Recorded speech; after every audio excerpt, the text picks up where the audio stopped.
बिस्मिल्लाहिर्रहमानिर्रहीम। अस्सलाम वालेकुम नाज़रीन, प्रोग्राम आप देख रहे हैं 7 से 8 सना हाशमी के साथ। मुझे उम्मीद है कि आप तमाम लोग खैरियत से होंगे, लेकिन पाकिस्तान के बहुत सारे इलाकों में इस वक्त खैरियत नहीं है। पाकिस्तान में एक मरतबा फिर ये तबाही के मनाजिर खैबर पख्तूनख्वा से आप मुलाहिज़ा फरमा रहे थे। गिलगित बल्तिस्तान बिलखुसूस ये पूरा इलाका जो है वो इस वक्त बारिशों की तबाहकारियों और उसके बाद सैलाब की तबाहकारियों से जूझ रहा है।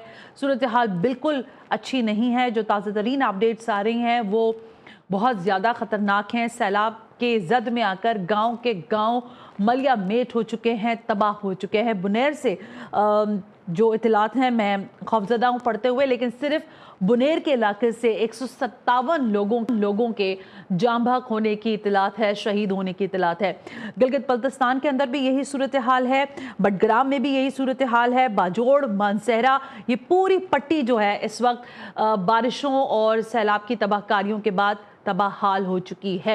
आज जो एक रेस्क्यू हेलीकॉप्टर था खैबर पख्तूनख्वा हुकूमत का सरकारी हेलीकॉप्टर था, उसके भी गिर जाने की इतलात मौसूल हुई, जिसके बाद इब्तदाई इतलात ये थी कि शायद 3 अफराद, लेकिन अब बताया जा रहा है कि उसमें सवार 5 अफराद जो थे वो शहीद हो चुके हैं। हमारे नुमाइंदे खैबर पख्तूनख्वा से इमरान यूसुफजई मेरे साथ हैं। ज़रा पहले मैं उनसे लेटेस्ट अपडेट लूँ, फिर हम क्लाइमेट चेंज के हवाले से जब भी बात करते हैं हमें टॉपिक्स को बहुत आम सा लिया जाता है। हमारी उसके ऊपर ना सिर्फ ये कि ना इल्मी गुफ्तगू होती है, ना हम उन चीज़ों के ऊपर कोई एहतियात करने को तैयार हैं। तो ज़रा इस पर डिबेट करेंगे।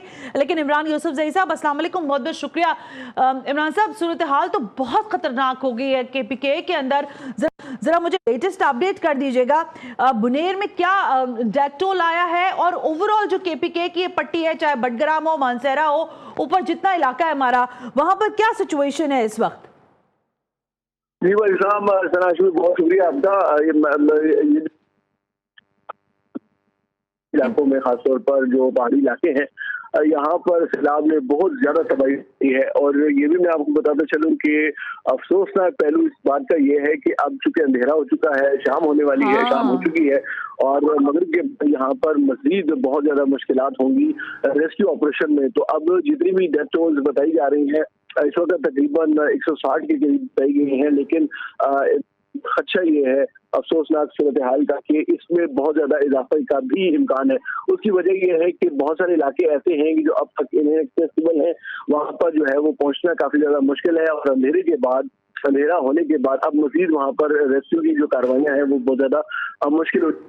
ये बालाई इलाकों की अगर बात करें, बुनेर और बडग्राम, शांगला वगैरह की, तो यहाँ पर सूरत हाल ये इस वजह से भी खराब होती है कि देखिए, जिस ग्लोबल वार्मिंग का आप जिक्र कर रही हैं, जिस क्लाइमेट चेंज का हम जिक्र कर रहे हैं, बड़ी तेजी के साथ आपके जो ये पहाड़ी इलाके हैं, इनके ऊपर दरख्त गायब होते जा रहे हैं। ये वो दरख्त हैं जो सैलाबी रेलों को रोकते हैं, ये वो दरख्त हैं जो पहाड़ों के ऊपर आपकी लैंडस्लाइडिंग को रोकते हैं, आपको नुकसान से बचाते हैं। लेकिन बड़ी बेदर्दी के साथ हम मैं आती हूँ, लेकिन ये बिल्कुल डिफरेंट एस्पेक्ट है। इस पर हम जरूर अपने जो एक्सपर्ट्स हैं उन पर बात करेंगे। इमरान यूसुफजई, जो इंपॉर्टेंट बात है, जिन लोगों को रेस्क्यू किया गया है, कोई शेल्टर एरियाज बनाए गए हैं, कोई उन तक मदद पहुंच रही है, खाने पीने की फराहमी, क्योंकि जैसे आपने खुद कहा कि रात गुजरने के साथ वहां पर जाहिर है छत की जरूरत होगी, टैंक्स की जरूरत होगी। क्या इमदादी कार्रवाइयां शुरू हो चुकी है इस हवाले से लोगों को रेस्क्यू करने के बाद? जी देखिए, जो फ्लड रिलीफ डिपार्टमेंट है उसकी जानिब से जो फ्लड से मुतासर अफराद हैं उनके लिए मुख्तलिफ अजला में, यही जो अजला जो मुतासरा है, इनमें मुख्तलिफ मकामात पर कैंप लगाए जा रहे हैं और उन कैंपों में लोगों को पहुंचाने की कोशिश की जा रही है। जो गांव तबाह हुए हैं, जो रास्ते खराब हुए हैं, जो दो मुख्तलिफ गाँव के दरमियान जो रास्ता था वो तबाह हुआ है, तो मुख्तलिफ रास्तों की बंदिश की वजह से, टूटने की वजह से, रास्ता पुलों में टूटने की वजह से एक्सेस भी मुश्किल हो गया है। ये बताएगा, ये बुनेर के अंदर भी क्लाउड बर्स्ट हुआ था, वहां पे भी क्लाउड बर्स्ट हुआ था? जी बिल्कुल, बुनेर में भी क्लाउड बर्स्ट हुआ था। और ये भी आपको बताता चलूं कि इस हवाले से अलर्ट भी जारी किया गया था। अच्छा। गर्मी की शिद्दत बड़ी ज्यादा थी और PDA में NDA में दोनों जानिब से मुतवातिर। अच्छा, एक मिनट, आप क्योंकि वहीं के रिहायशी हैं इमरान, तो जिस वक्त ये क्लाउड बर्स्ट हुआ है, बुनेर ज़ाहिर आगे है आपसे, लेकिन मैं ये जानना चाहूंगी, क्या आप ये बता रहे हैं जो पिछले 2-3 रोज में क्या वहां पर गर्मी ज्यादा थी? देखिए गर्मी की भी शिद्दत ज्यादा थी, तो पूरे केपी में और पूरे पाकिस्तान में ओवरऑल गर्मी ज्यादा थी। ये जो इलाके हैं ये थोड़े ठंडे इलाके होते हैं, यहाँ पर इतनी ज्यादा गर्मी होती नहीं है, फील नहीं होती।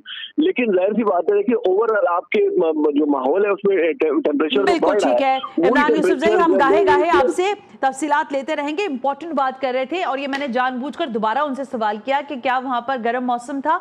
आज क्लाउड बर्स्ट के हवाले से भी कुछ अपडेट आपको या ताज़ा मालूमात, क्योंकि बहुत सारे लोग ये इस्तिलाहें सुनते हैं, क्लाइमेट चेंज पर बड़े बड़े आई एम सॉरी भाषण होते हैं, सेमिनार्स होते हैं, हर तीसरे दिन मुझे बताया जा रहा होता है कि प्लांटेशन के लिए आ जाएं जनाब, लेकिन असल मामला यह है कि ग्लेशियर्स पिघल रहे हैं, क्लाउड बर्स्ट हो रहे हैं, हमने अपने माहौल को तबाह कर दिया है। लेकिन माहिर माहौलियात इस मामले पर क्या कहते हैं, हमसे बेहतर बात करने के लिए आज हमने ज़रा जहमत दी है कुछ माहिर माहौलियात को, ताकि उनसे ज़रा रब्ता करें।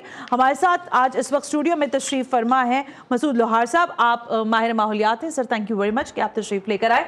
हमारे स्काइप मुझे ज्वाइन कर रही हैं ज़ैनब नईम, माहिर माहौलियात हैं। ज़ैनब, आपको भी शुक्रिया करते हैं और ब्रेक लेते हैं हम, लेकिन ब्रेक से पहले मैं चाहूंगी कि ज़रा गुफ्तगू का आगाज़ मसूद साहब से कर ले। मसूद साहब, सूरत हाल हमारे पास अच्छी नहीं है, लेकिन ये जो केपीके के अंदर हुआ है, थोड़ा सा इसको अगर आप एनालाइज करें हमारे लिए। देखिए, मैं आपको एक सेंटेंस में बता दूं कि ज्योग्राफी चेंज होगी। ऑलराइट। गिलगित बल्तिस्तान की, कश्मीर की काफ़ी हिस्से की, केपीके के काफ़ी अजला की ज्योग्राफी की चेंज होगी। हम कहते आ रहे हैं, जब अताबाद झील बनी थी 2010 में, वो इंडिकेशन था कुदरत की तरफ से आंख खोलनी थी। हमने आंख खोलने के बजाय उसको भी जो है पिंडी बनाना शुरू कर दिया। अताबाद झील पे जो है हमने अपने रियल एस्टेट की चीज़ें बनाना शुरू कर दी। तो ये तफसीली आपको बताऊंगा, लेकिन ये कि ये it's a beginning of big change. अच्छा, ओके। मैं एक ब्रेक ले लेती हूँ, ब्रेक से वापस आते हैं तो जरा मसूद साहब से भी बात करेंगे और ज़ैनब से भी, क्योंकि मैं क्यों कह रही हूँ कि हमें जब होश आता है, जब हम अपना सब कुछ लुटा बैठते हैं। इस वक्त सैलाब की सूरत हाल है, लोग डिस्पर्स होंगे, लोग मर चुके हैं, लेकिन उसके बावजूद हम होश के नाखून नहीं ले रहे हैं। लेकिन क्यों? इस ब्रेक के बाद।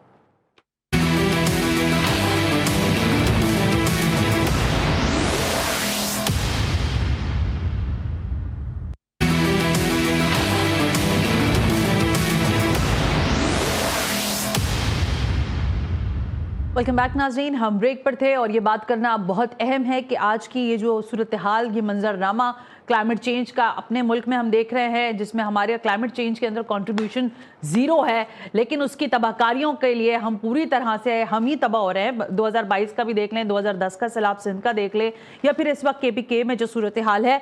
ज़ैनब नईम मेरे साथ मौजूद है, ज़रा उनसे बात करते हैं। ज़ैनब, अस्सलाम वालेकुम, आपको मेरी आवाज़ आ रही है? ज़ैनब, अस्सलाम वालेकुम। वालेकुम अस्सलाम, thank you so much. Zainab, मैं ये सवाल करना चाह रही हूँ, पाकिस्तान और बिलखुसूस आपने देखा खैबर पख्तूनख्वा और गिलगित बल्तिस्तान के अंदर जो सूरत हाल अब पैदा हो चुकी है, क्या अपडेट कर सकती हैं? क्या मजीद इसमें बिगाड़ हो सकता है? खुदा न खास्ता मेरे मुंह में खाक, सूरत हाल हमारे सामने तो अच्छी नहीं है मैडम।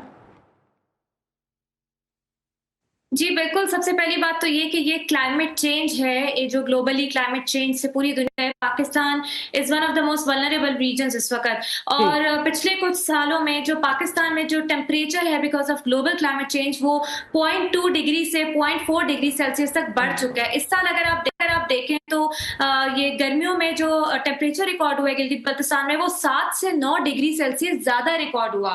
तो उसकी वजह से एकदम शदीद गर्मी पड़ी। और ये जो आपका हिंदू हिमालय और कराकोरम का रीजन है, इधर ग्लेशियर एकदम मेल्ट होना शुरू हो गए। एक तो ये प्रोसेस है, दूसरा क्लाइमेट चेंज की वजह से ही यहाँ पे अब बारिश मामूली बारिश नहीं है, वो क्लाउड बर्स्ट है। लेकिन ये कोई ऐसी चीजें नहीं है जो हमें पता नहीं थी। इस साल के शुरू में ही हमें वार्निंग्स वेदर मॉडल से पता चल रहा था कि इस साल जो बारिशें होंगी वो मामूल से ज्यादा होंगी। हाँ, लेकिन हमने तैयारी नहीं कर रखी थी। तीसरी बात ये कि जो ह्यूमन एक्टिविटी है, वहां पे इस वक्त जंगलात इतनी ज्यादा कटाई हो रही है, इतनी बेधड़क कटाई हो रही है, जिसकी वजह से ये जो सैलाब हैं, बैरियर्स एक्ट करते हैं फॉरेस्ट जो होते हैं। जब बैरियर ही नहीं होगा आपका, जब वहां वो जरखेज मिट्टी ही नहीं होगी, वहां पे आप इतना कंक्रीट लगा देंगे तो उसकी वजह से फ्लैश फ्लड की सूरत हाल वही बनेगी जो भी हम देख रहे हैं। ज़ैनब, आपकी तरफ दोबारा आती हूँ। मसूद साहब, आप फरमाइएगा, जब हम ये बात करते हैं क्लाइमेट चेंज की, ये डिजास्टर्स तो 2010 में भी सिंध के अंदर देखा, 2022 में, और अभी आप केपीके में ये देख रहे हैं, इसका स्केल कितना बढ़ सकता है और इसकी वजूहात आपको क्या नजर आती हैं? पहली बात तो ये कहना है कि हमारी कोई कंट्रीब्यूशन नहीं है क्लाइमेट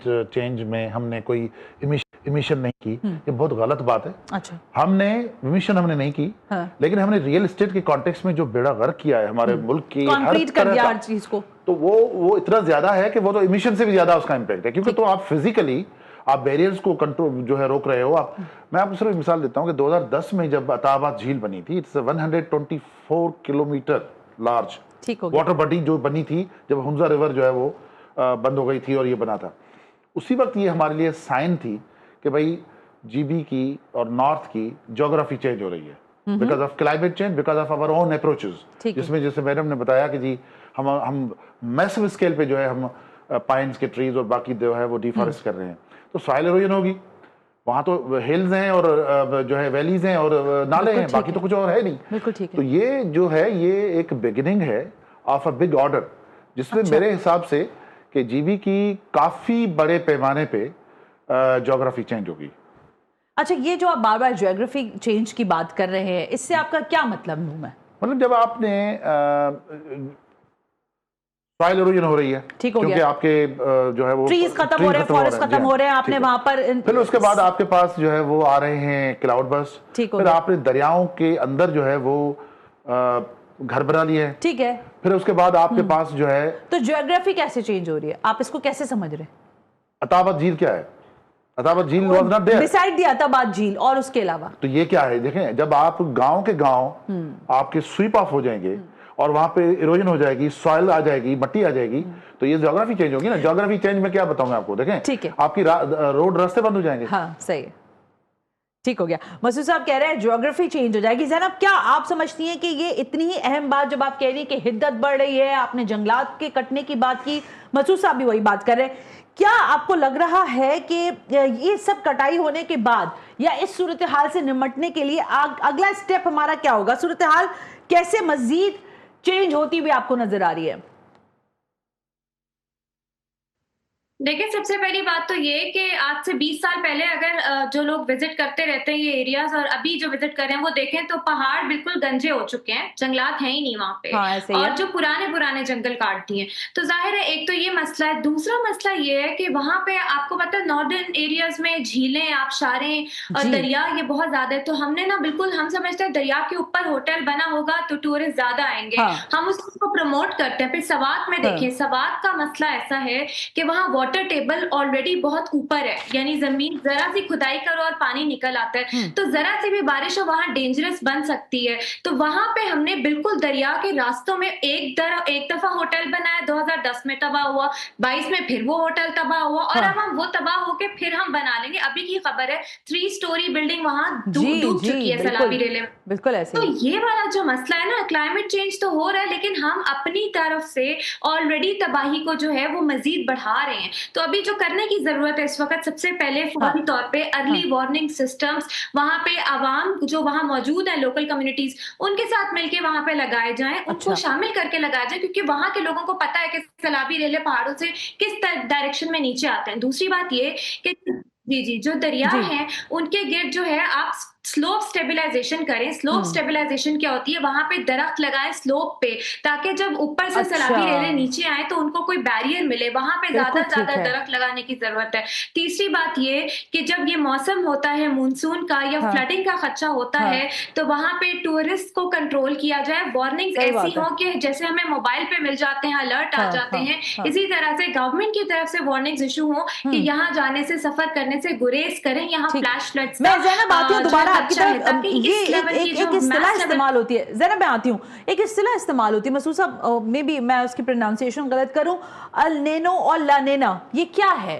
देखिए, ये जो हम चूंकि इंडस वैली हैं, हमारे यहाँ मानसून जो है वो इम्पेक्ट करता है। मानसून जो है वो कभी हिमालयाज की तरफ नहीं जाता, मानसून जो है वो एक सर्टेन एरियाज तक जाता है, लेकिन ये कि क्लाइमेट चेंज की वजह से और ये जो प्रोसेस जो आपने बताया इनकी वजह से जो है काफी दफा ये हुआ है कि हमारा मानसून सिस्टम जो है वो हिमालयाज तक गया है, यानी कि और इसकी वजह ये होती है हवा की तब्दीली होती है। ये क्या होता है? बेसिकली तो ये है कि जब आपकी क्लाइमेट चेंज की डायनामिक्स जो है वो उन पैटर्न को चेंज कर देती है। जी, दैट्स द एक्चुअल वर्ड कि पैटर्न चेंज होता है आपके क्लाइमेट का। तो ये हमारे यहाँ चेंज हो रहा है, हो गया है, कई दफा हुआ है, 2010 में हुआ है, इसकी मैनिफेस्टेशन कई दफा हुई है। अच्छा, आप देखें कि पेशावर में 2015 में मेरा ख्याल है मिनी साइक्लोन आया था, बिल्कुल ठीक है, फिर इस दफा भी आया। उसके बाद आप देखें कि नॉर्थ में अभी जैसे चकवाल में जो है क्लाउड बर्स्ट हुआ, Chakwal is a hilly area, वहां पर फ्लड होनी चाहिए, कितनी तबाही हुई है। हाँ जी, तो ये कंटिन्यूअस प्रोसेस होता है या ये कुछ आपको लगता है कि कुछ स्पेल में आता है? ये इसकी क्या मुशाहिदा किया? टाइम बीइंग ये बहुत बड़ी अनांग, और ये जो अर्ली वार्निंग से कुछ नहीं होगा। आप अर्ली वार्निंग कर ही नहीं सकते। मैं आपको क्लियर बता रहा हूँ, ये सिर्फ कहानियां है। आपने अब करना ये है कि अर्ली वार्निंग से आपका क्यों आप अर्ली वार्निंग कर ही नहीं सकते यार। मैं आपको बता रहा हूँ ना, इसलिए कि इतना ये देखिए, जो नॉर्थ का जो कॉन्टेक्स्ट है वो इतना डिफरेंट है कि उसके बारे में आप ये तय नहीं कर सकते पानी 1 फुट बढ़ेगा 2 फुट बढ़ेगा।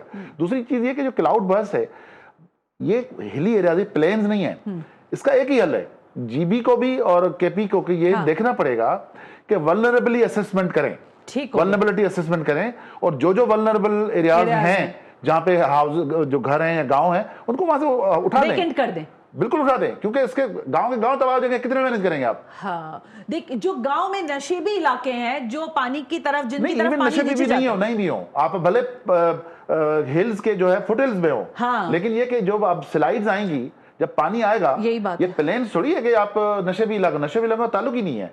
आपने वल्नरेबिलिटी असेसमेंट करनी है, जीबी ने भी, केपी ने, और जो वल्नरेबिलिटी के आ रहे हैं मसला उनको वहां से रिलोकेट करें। आप देखें ना, जब हम जाते हैं इन वैलीज में, हम तो घूमने फिरने ही जाते हैं जाहिर है, तो वहां हम देखते हैं कि वैलीज आपस में जुड़ी हुई भी है, कुछ पहाड़, और उसके ऊपर उन पहाड़ों पर घर आबाद है बकायदा पूरे गांव। और आप दुरुस्त कह रहे हैं कि अगर ये असेसमेंट नहीं हो तो वो तो तबाह हो जाएंगे, खत्म हो जाएंगे, और उनका वेकेंड होना बहुत जरूरी। लेकिन लोग छोड़ने को भी तो तैयार नहीं होते। नहीं हो, लेकिन ये कि आपने वल्नरेबिलिटी असेसमेंट तो करें ना, वल्नरेबिलिटी असेसमेंट तो करें। अच्छा, एक और, ये बार बार जो हम इस्तिलाह सुन रहे हैं ना, क्लाउड बर्स्ट, ये है क्या? मैं ब्रेक से वापस आने के बाद आपको बताऊंगी। ज़ैनब हमारे साथ ही रहिएगा।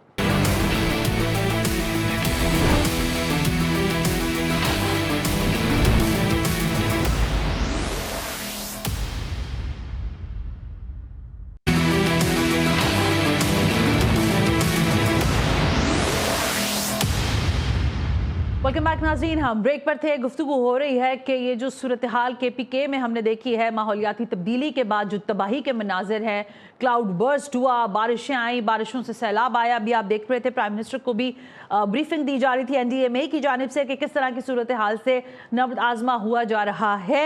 मैं ज़ैनब ये सवाल करना चाह रही, क्योंकि देखिए बहुत सारे लोग ना इस्तिलाहें इस्तेमाल करते हैं, बातें बड़ी होती हैं क्लाइमेट चेंज पर, लेकिन ये क्लाउड बर्स्ट जो है ये क्या है और ये कैसे होता है, जरा सा ये हमें बताइएगा पहले।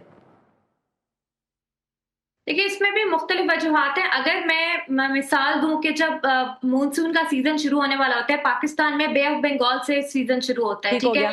इस साल ऐसा हुआ कि जब गर्मी शदीद पड़ती है तो जो गर्म हवा होती है उसमें नमी ज्यादा होती है, वो मॉइस्चर ज्यादा होता है। जब एकदम से गर्म हवा को वो पुश मिलता है मानसून की हवाओं का, तो वो बादल फट जाता है। इसमें सबसे बड़ी वजह ये होती है।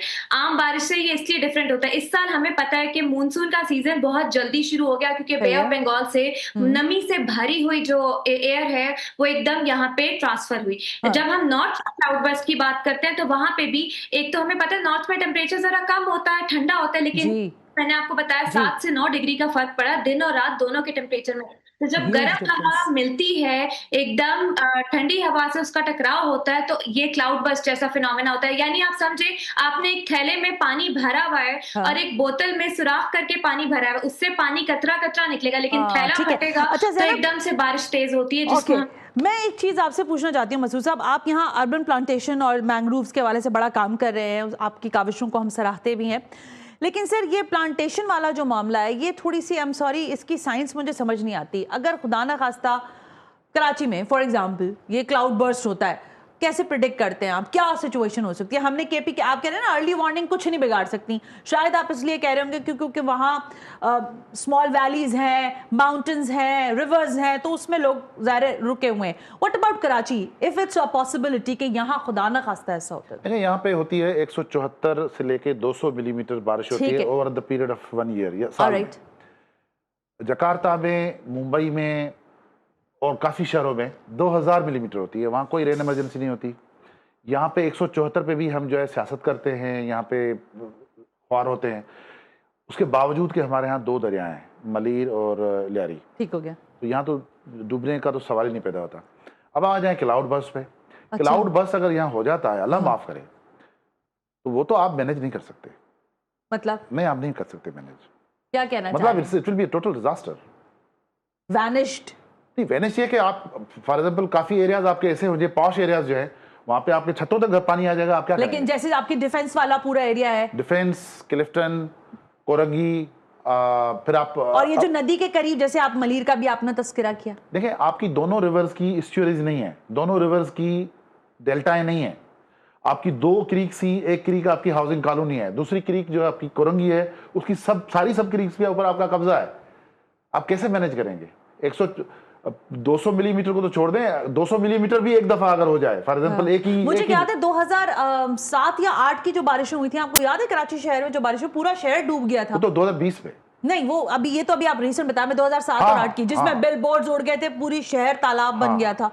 वो 200 से ऊपर, 200 मिलीमीटर से ऊपर की बारिशें थी। वही सिचुएशन होगी? मैं ये नहीं कह सकता क्या सिचुएशन होगी, लेकिन ये कि अगर क्लाउड बर्स्ट होता है, you will not be able to manage it. क्यों? क्विट द सिटी, छोड़ दें, निकल जाएं।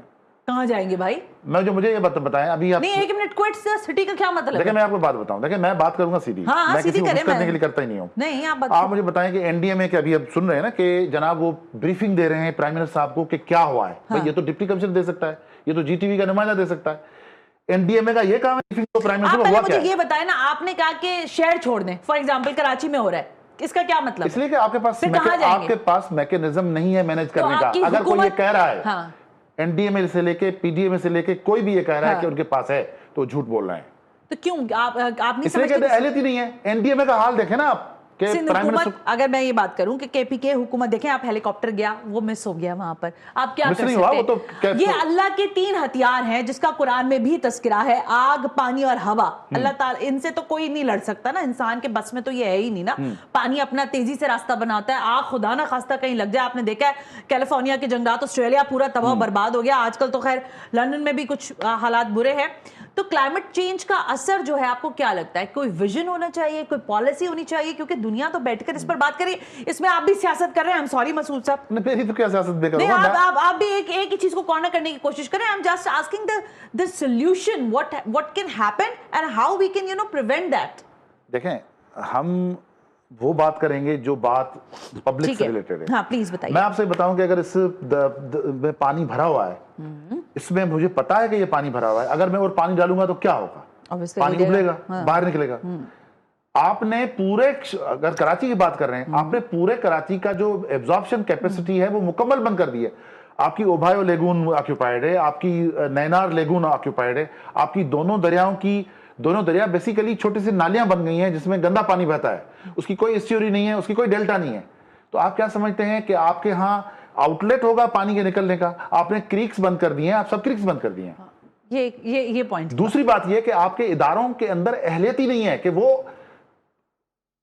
पहले से बताएं कि भाई क्या होगा। ये नहीं बताएं कि डिप्टी कमिश्नर का जो काम है वो एनडीएमए कर रहा है कि जी। अच्छा, ओके, मैं जरा ज़ैनब ये फरमाएं कि पूरी दुनिया में देखें माहौलियाती तब्दीली पर बात हो रही है। मसूद साहब ज़ाहिर थोड़ा सा डरा रहे हैं और सही डरा रहे हैं इस मौके पर कि आप अर्ली मॉर्निंग्स का क्या बिगाड़ लोगे ना, मतलब आपके पास कोई स्ट्रैटेजी, प्लानिंग, कोई तरीका हो तो आप काम करें। आप फरमाइएगा, आपकी नजरिए में क्या हो सकता है, मुल्क की सतह पर किन चीजों को करने की जरूरत है? ज़ैनब, देखिए, सबसे पहले हमें क्लाइमेट अडेप्टेशन के district level planning, bottom up approach, यानी आप छोटे से शहरों से शुरू करें, गांव से शुरू करें, तहसील लेवल से शुरू करें, वो प्लान बनाएं जो शहरों के मुताबिक हो। जैसे हम फर्ज करें गिलगित बल्तिस्तान में हमें पता है फॉरेस्ट गवर्नेंस नहीं है, तो गिलगित बल्तिस्तान की हुकूमत को फौरी तौर पे चाहिए कि वहां लोकल कम्युनिटीज के साथ मिलके रिफॉरेस्टेशन और टारगेटेड फॉरेस्टेशन का वो स्टार्ट करें और वहां पे मना करें कंस्ट्रक्शन मजीद एटलीस्ट अगले 2 से 4 सालों तक। प्लांटेशन के मामले पर एक मसला मेरे साथ है, हो सकता है आप इसको सही बताएं। ये कराची की मैं बात बताऊं आपको, सिंध की बता दूं, यहाँ हर रोज हर तीसरे दिन मुझे एक इनविटेशन आया हुआ होता है कि प्लांटेशन हो रही है मैडम, तशरीफ जरूर लाइएगा, एक पौधा आप भी लगाएं। मैं पौधे लगा के थक गई हूँ। ये प्लांटेशन के नाम पर केपीके के अंदर, मैं किसी का साइड नहीं ले रही और ना मेरा कोई एजेंडा है, that's a true story. Even though Sindh के अंदर भी हुआ है, पंजाब में भी हुआ है। आपने प्लांटेशन के नाम पे लोगों को लगा के रखा हुआ है कि सारे दरख्त लगाओ, पौधे लगाओ, लाखों अरबों रुपए का ठेका लोगों को मिल गया, लोगों ने पौधे लगा दिए। रिजल्ट ये, केपीके के अंदर जहां अरबों रुपए की फॉरेस्ट हुई है, वहां पर प्लांटेशन हुई है, वहां अभी क्लाउड बर्स्ट हो गया, लोग मर गए। ज़ैनब, देखिए उसकी वजह है हमारे यहाँ, देखिए किसी मुल्क में फॉरेस्टेशन पे जब कैंपेन शुरू होती है ना, तो वहां पे बताया जाता है आपके इलाके में कौन सा दरख्त जरूरी है और कौन सा लगा सकते हैं आप। अब अगर रैंडमली आप शुरू कर दें फ्रूट ट्रीज या कैनोपी ट्रीज या कोनोकार्पस या कोई मतलब एग्जॉटिक दरख्त आप लाके लगाने शुरू कर दें, तो उस फॉरेस्टेशन का फायदा नहीं होता। दूसरी बात ये कि मैं टारगेटेड फॉरेस्टेशन की बात कर रही हूँ। टारगेटेड का मतलब ये है कि जहाँ पे स्लोप है, जहाँ पे ऐसे पहाड़ है जिनसे सैलाबी रेले नीचे आते हैं, उन जगहों फॉरेस्टेशन करें, पहली बात। दूसरी बात ये कि आप डिस्ट्रिक्ट लेवल पे जो है ग्रुप्स बनाए, तश्कील दें, यंगस्टर्स को एंगेज करें। ये बहुत, ये एक पैकेज होगा, ये एक ही इंटरवेंशन से मामला हल होने वाला नहीं है। तीसरी बात ये, आपको वाटर स्टोरेज करनी है, छोटे retention dams, rain water harvesting, community को एंगेज करके अवेयरनेस क्रिएट करें कि कितना जरूरी। और चौथी बात ये कि इको टूरिज्म, नॉर्थ की बात हो रही है अभी। इको टूरिज्म का मकसद ये है कि आप वहां होटल नहीं बनाने, आप नेचर में अट्रैक्ट करें, तो नेचर होगी वहां तो टूरिस्ट आएंगे ना। आप कैसे दरख्त पहाड़ गंजे कर दें और टूरिस्ट अट्रैक्ट होते हैं, तो ये टूरिज्म अगले 2 सालों में खत्म हो जाएगा अगर यही हालात रहे। तो एक प्रॉपर टारगेटेड कैंपेन लॉन्च करें जिससे आपको टूरिज्म भी आए, रेवेन्यू भी आए और आपकी नेचर भी अफेक्ट नहीं हो। फिर आप स्पॉन्ज सिटीज लगाते हैं, स्पॉन्ज सिटीज बनाते हैं ताकि सैलाबों से प्रोटेक्शन हो। फिर आपको पता है वेस्ट मैनेजमेंट, दरियाओं में डंपिंग नहीं करनी। नॉर्थ में भी जाए ना आप देखें, सैलाबों के बाद सारे दरियाओं में गंद कचरा आ रहा है, कोई वेस्ट मैनेजमेंट प्लान नहीं है। तो ये टारगेटेड इंटरवेंशन होती है, कोई एक इंटरवेंशन से ये मामला हल नहीं होगा। आपको पूरी मैस एडेप्टेशन कैंपेन लॉन्च करने की जरूरत होती है। आपकी गुफ्तगू से आप बहुत ही लॉजिकल बातें करती हैं मसूद साहब। अब हम आपसे भी ये जानना चाहते हैं कि ठीक है, आप हमें डराएं, हम डरेंगे क्योंकि हमने हरकतें ऐसी की हुई हैं, पूरा शहर, पूरा मुल्क हमने तबाह कर दिया है। लेकिन अगर ये रविश खुदा न खास्ता, जो कि मुझे लगता है कि नहीं बरकरार रहेगी, लेकिन अगर ये बरकरार रहती है, आपकी प्रेडिक्शन भी बता दीजिए, क्योंकि ज़ाहिर है आप इन सारी चीज़ों पर असेसमेंट लेते हैं, इनको तरतीब देते हैं, एनालाइज करते हैं मुल्कों को। दुनिया के और मुल्कों, चीन में आता रहता है, आपको पता है, इस दफ़ा तो रशिया में आपको पता है क्या सूरत हाल हुई है। आपको क्या लगता है कि what will be the worst situation if it's can happen again and again, cloud burst in all, मतलब हमारे जितने प्रोविंस हैं, अगर ये सिलसिला चलता रहता है तो? देखिए, हमने 2010 में फ्लड देखी। जी सर, जी sir. 1/3 of the land mass पानी में था। 2022 में 2/3 ऑफ द लैंड मास पानी में था। I know. तो अब इसका मतलब ये है कि ये इट्स वेरी फ्रीक्वेंट। अब पॉइंट ये है कि this is a Indus valley country. ये जो है, ये इंडस वैली है। इंडस के साथ आप जितनी भी छेड़छाड़ करेंगे वो फायर बैक होगा, नंबर 1। भले वो इंडिया अगर कह रहे हैं ना हम करेंगे, वो अभी आप देखिएगा कि वहाँ क्या होता है। हिमाचल प्रदेश मकबूजा में हुआ ना, नहीं, हिमाचल प्रदेश है, वहाँ उत्तराखंड है, आप देखें वहाँ पे क्या हो रहा है, होगा। और लेकिन मैं आपको सिर्फ ये जो कहना चाह रहा हूँ, मेरा इसमें कोई डराने का या कोई वो नहीं है। हम वो सिर्फ बात करते हैं जो हम समझते हैं कि सही है और हमें ईमानदारी से करनी चाहिए। वो ये है कि जो इदारों का रोल है वो नजर नहीं आता। मतलब ये कि ये चीज, जैसे ज़ैनब ने कहा कि भाई ये असेसमेंट पहले होनी चाहिए ना, एडेप्टेशन का प्लान, बेसिक आप एडेप्टेशन का प्रॉपर प्लान ना बनाएं, लेकिन ये कि आपको वल्नरेबिलिटी असेसमेंट तो हो और एंगेजमेंट आप कम से कम शुरू तो करें। असेसमेंट हो कि भाई यहाँ ये जो एरियाज हैं, यहाँ पे डिफॉरेस्टेशन बहुत हो चुकी है, यहाँ पे अगर थोड़ी भी अगर क्लाउड बर्स्ट या पानी ज्यादा आ गया तो ये शहर या ये गांव डूब जाएगा। अगर वो आपके पास नहीं है तो you are not prepared, so somebody somewhere is not doing his work.